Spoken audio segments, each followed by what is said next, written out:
ഇതാണ് സൈലേജ്.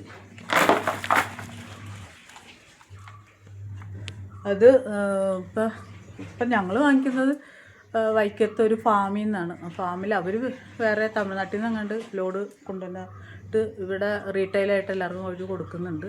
ഇതെന്താണെന്ന് വെച്ചാൽ ഇത് ചോളമാണ്. ചോളം ഇങ്ങനെ ചെടിയോടുകൂടി ചോളം ഉണ്ടായി കഴിയുമ്പോൾ ഇത് കായൊക്കെ ഉണ്ട് ഇതിനകത്ത്, കണ്ടോ? കായ ഉണ്ടാവും, ചെറിയ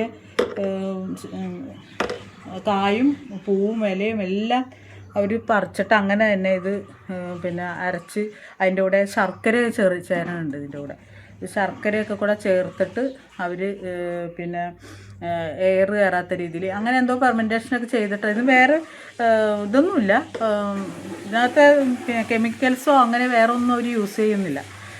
അത് പിന്നെ എയർ ടൈറ്റ് ആക്കിയിട്ടാണ് അവർ നമുക്കിവിടെ കൊണ്ടുവന്ന് തരുന്നത്.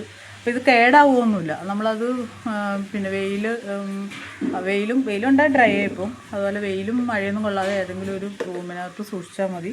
ഇപ്പോൾ ഞങ്ങൾ ഇവിടെ പശുവിന് തീരെ പുല്ല് വറ്റി തീരെ ഉണങ്ങി കരിഞ്ഞത് കൊണ്ട് മാത്രമാണ് ഇപ്പോൾ ഇത് വാങ്ങിക്കുന്നത്. അല്ലെങ്കിൽ വേണ്ട, പുല്ല് തീരെ കിട്ടാത്തവർക്ക് ഇത് മാത്രം കൊടുത്താണെങ്കിലും നമുക്ക് വളർത്താം. ഈ പാത്രത്തിന് ഒരു പാത്രം ഇട്ട് ഒരു നേരം കൊടുക്കും. പിന്നെ നമ്മൾ പുല്ല് ചെത്തി കൊണ്ടുവന്നിട്ട് കൊടുക്കുന്നുണ്ട്. പിന്നെ നമ്മുടെ കാലിത്തീറ്റയും കൊടുക്കും. അങ്ങനെയാണ് ഇപ്പോൾ അവർക്ക് ചെയ്യുന്നത്.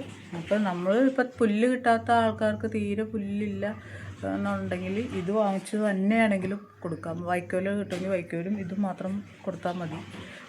പാല് നല്ലോണം കൂടുതൽ കിട്ടുമെന്ന് വെച്ചാൽ നമ്മളിത് തന്നെയല്ലല്ലോ കൊടുക്കണം. അതുകൊണ്ട് എങ്ങനെയാണെന്ന് അറിയില്ല.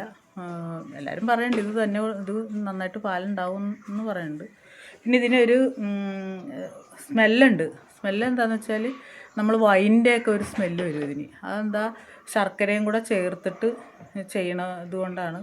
ഇപ്പോൾ ശർക്കര നമ്മൾ അടച്ച് ഒരു പാത്രത്തിലിട്ട് വെച്ചാലും ആ ഒരു സ്മെല്ല് വരും. അപ്പോൾ അതിൻ്റെ ഒരു സ്മെല്ലായതുള്ളൂ, ഒരു ഗ്യാസ് നമുക്ക് വരും. അപ്പോൾ ഞങ്ങളതൊരു ബാഗ് പൊട്ടിച്ച് ഇതിനകത്ത് ഇട്ട് അടച്ച് വയ്ക്കുകയാണ് ചെയ്യണം. എന്നിട്ട് ആവശ്യത്തിന് എടുത്ത് കൊടുക്കും. തീരുമ്പോൾ വീണ്ടും ഒരു ബാഗ് പൊട്ടിച്ചിടും. അങ്ങനെ ചെയ്യണത്.